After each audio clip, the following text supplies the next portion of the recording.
عمرے کو سٹارٹ کرنا ہے، پہلے اچھی طرح دیکھ لیجئے حجر اسود کہاں ہے۔ حجر اسود کو معلوم کرنے کے بعد اب آپ نے استباء کرنا ہے۔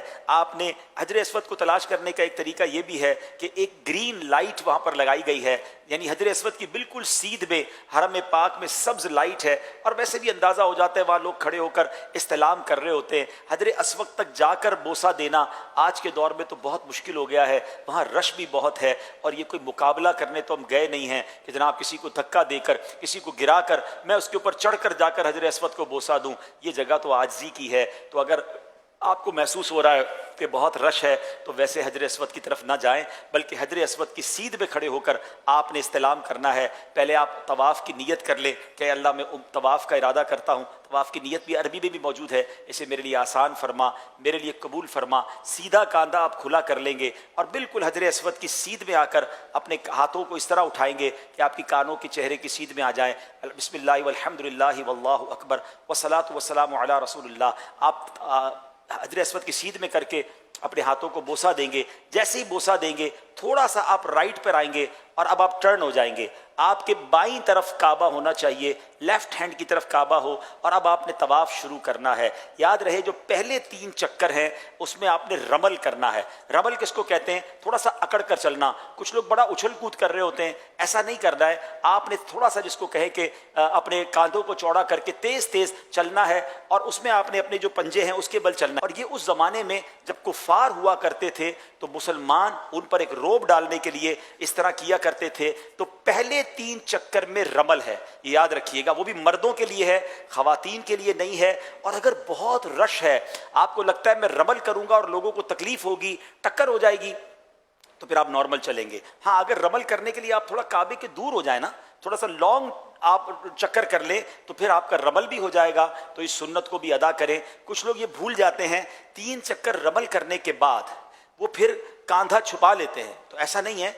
چکر پہلے طواف کے 3 چکر میں رمل ہے، مگر جو استباء ہے یعنی کاندھا کھلا کرنا ہے، یہ 7 چکر میں آپ نے کھلا رکھنا ہے۔ تو ہر بار آپ جب حجر اسود پر پہنچیں گے پھر آپ نے جو ہے وہ استلام کرنا ہے، اپنے ہاتھوں کو چومنا ہے، اور پھر اس کے بعد آپ نے چکر کرنا ہے۔ استلام 8 ہوں گے اور چکر 7 ہوں گے۔ طواف کی تسبیح 7 رکھیں، کیونکہ بعض اوقات انسان چکر بھول جاتا ہے، تو طواف کی تسبیح ہوگی تو آپ کو چکر یاد رہیں گے۔ اگر کچھ وظائف باندھ لیں کہ میں نے پہلے چکر میں یہ پڑھنا ہے، دوسرے میں یہ پڑھنا ہے، اور اس کی عادت بن جائے گی، تو پھر آپ کو چکر بھولنا جو ہے وہ مشکل ہو جائے گا۔ اچھا جیسے طواف کمپلیٹ ہوگا تو آپ نے سیدھا کاندھا پھر جو ہے، اب چونکہ نوافل پڑھنے ہیں تو آپ نے اس کو ڈھک لینا ہے۔ اچھا اب نوافل جو پڑھنے ہیں اس میں یہ آپ نے ضرور دیکھنا ہوگا کہ کوئی مکروہ وقت تو نہیں ہے۔ اگر جب نماز نہیں پڑھ سکتے تو اس وقت آپ نوافل پھر نہ پڑھیں، آپ بعد میں پڑھ لیں گے، مگر یہ نوافل پڑھنے ضرور ہیں، ٹھیک ہے۔ مسجد الحرام میں موقع نہ ملے تو اپنے ہوٹل میں جا کر بھی پڑھ سکتے ہیں، مگر بہتر یہ کہ مسجد الحرام میں پڑھیں، مقام ابراہیم کے پاس جا کر ہی، اور جناب بہت قریب جا کر ہی لوگ پڑھنے کی کوشش کر رہے ہوتے ہیں، اور اس کے لیے بعض اوقات طواف بھی روک رہے ہوتے ہیں، ایسا نہیں کریں گے۔ وہاں بہت رش ہوتا ہے، آپ کو جہاں جگہ ملتی ہے آپ جو ہے وہ نماز طواف ادا کر لیں، اور جب نماز طواف ادا ہو گئی، 2 رکعت نفل آپ نے پڑھ لیا، تو اب ملتزم کی حاضری مستحب ہے۔ پہلے دعائیں کریں خوب، اب ملتزم کیا ہے؟ سبحان اللہ، کیسا پیارا مقام ہے کہ کعبے کے دروازے اور حجر اسود کے درمیان جو جگہ ہے، ایکچولی یہ 2-3 لوگوں کے کھڑے ہونے کی جگہ ہے، اور اگر وہاں موقع مل جائے سبحان اللہ تو خوب لپٹیں، اپنے جسم کو بھی ملیں، لیکن چونکہ وہاں لوگ اب عطر وغیرہ بہت لگاتے ہیں، تو بہتر یہ کہ ملتزم کی سیدھ میں کھڑے ہو کر دعائیں مانگ لیں، کیونکہ اگر وہاں خوشبو لگی ہے اور ہم جا کر اس سے لپٹیں گے، ہو سکتا ہے ہمارے احرام پر بھی خوشبو لگ جائے، اور احرام میں تو خوشبو نہیں لگا سکتے۔ تو بہتر یہ کہ بعد میں جب آپ احرام وغیرہ سے فارغ ہو جائیں تو اپنے گھر کے لباس کے اندر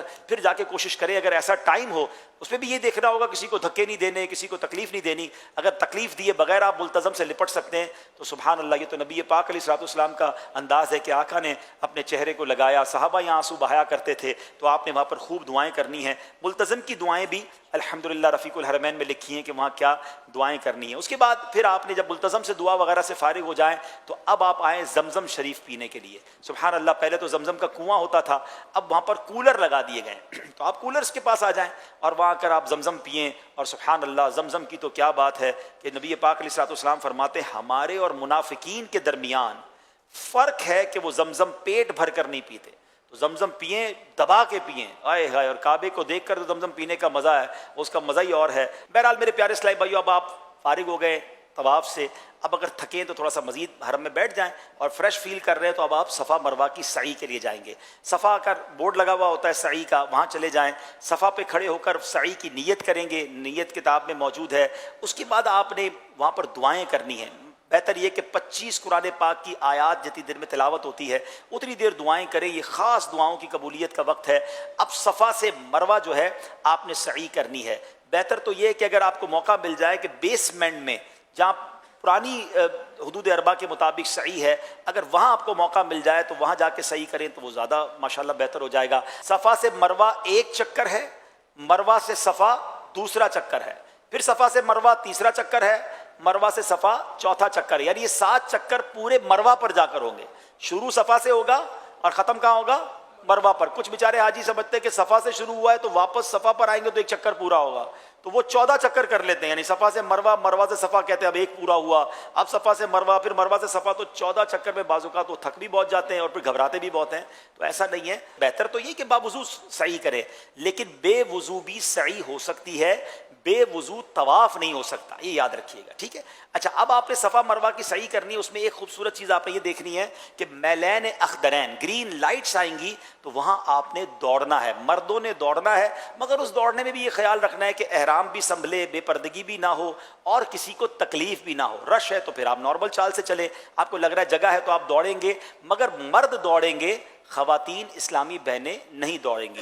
تو اب آپ جب 7 چکر پورے کر لیں گے تو سبحان اللہ، اب آپ کا عمرہ کمپلیٹ ہو گیا ہے۔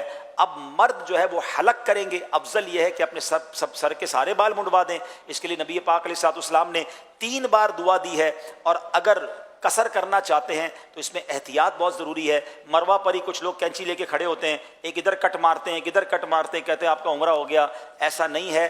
چوتھائی سر کے بال، 1/4، چوتھائی کس کو کہتے ہیں؟ کوارٹر، ٹھیک ہے، یعنی پورے سر کا چوتھا حصہ، اور اس کے کم از کم 1 پورے کے برابر بال کٹ جائیں، یہ قصر لازمی ہے، اس کے بغیر آپ احرام سے باہر نہیں آئیں گے۔ تو بہتر احتیاط تو اسی میں ہے کہ یار سب کچھ وہاں پر قربان، تو بال ہی سارے اتار دیں تو انشاءاللہ پھر تو ٹینشن ہی نہیں ہے۔ لیکن اگر قصر کروانا ہے تو پھر آپ ایک پراپر جو نائی ہوتا ہے اس کے دکان پہ جائیں، اس کو کہیں بھائی میرے سارے بالوں سے 1 انچ کاٹ دیں، تاکہ آپ کو تسلی رہے کہ چوتھائی تو ہو ہی گیا ہوگا، ٹھیک ہے۔ اسلامی بہنیں حلق نہیں کروائیں گی، ظاہر ہے وہ صرف قصر ہی کریں گی، تو اس کے لیے بہتر طریقہ یہ کہ اپنی چٹیا کا جو آخری حصہ ہے اس کو لپیٹ لے اپنی انگلی کے گرد، اور وہ کینچی سے خود بھی کاٹ سکتی ہیں۔ ایک پورے بال چوتھائی سر کے اسلامی بہنوں کو بھی کاٹنا ضروری ہے، تب جا کے ان کا قصر ہوگا۔ تو احتیاط یہی ہے کہ وہ اپنے پورے بالوں کا جو اینڈ ہوتا ہے جہاں پر چٹیا کا آخری حصہ اپنی انگلی کے گرد لپیٹ لیں، یا ایک پورا ناپ کر اس کو اپنے ہاتھ سے ہی کینچی سے کاٹ لیں، تو ان کا بھی یہ جو تقصیر ہے یہ ہو جائے گی ماشاءاللہ۔ اب آپ کا عمرہ پورا ہو گیا، آپ احرام سے باہر آ سکتے ہیں، خوشبو لگا سکتے ہیں، جو پابندیاں تھیں آپ کی پوری ہو گئیں۔ ٹوٹل عمرہ میکسیمم 1.5-2 گھنٹے میں ہو جاتا ہے، بہت رش ہو تو 3 گھنٹے میں ہو جاتا ہے، کوئی بہت بڑا یہ ایونٹ نہیں ہے۔ ہاں، دعائیں کرتے کرتے، جھومتے ہوئے، اشک بہاتے ہوئے کریں، اور اس کو انجوائے کریں، اس کو پریشر میں نہ لیں۔ اب اس کے بعد آپ اپنے ہوٹل آ جائیں، اب آپ آرام کریں، غسل کریں، نمازوں کی پابندی کرتے رہیں۔